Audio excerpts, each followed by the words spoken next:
I just bought the Galaxy SmartTags 2. It's a white one, and I also have several Galaxy tags, the original ones, not the Plus, in addition to a few tile tags. So I just wanted to see how it differs and how it works with the SmartThings ecosystem. So let's open it. And I also wanted to see if it has the proximity features like the Galaxy Tags Plus, because I have a new phone, which is the S23, and I want to try to utilize it.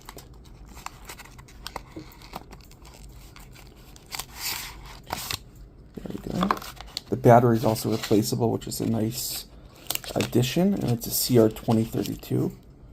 It comes with one out of the box.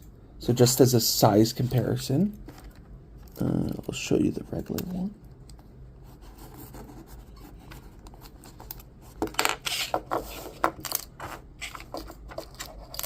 They're both good for keychains, which is nice because with the tile or the Apple one, it doesn't fit well with your keys.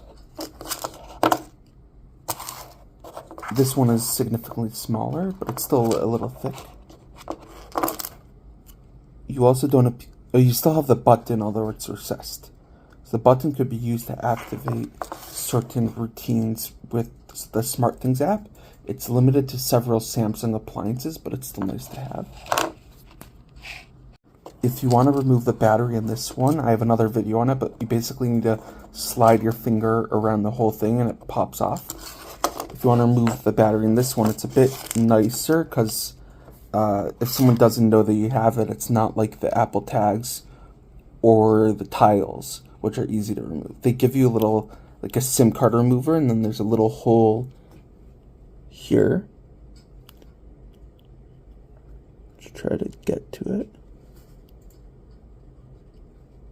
You want to push this in the hole, and then it releases the battery bay, like that.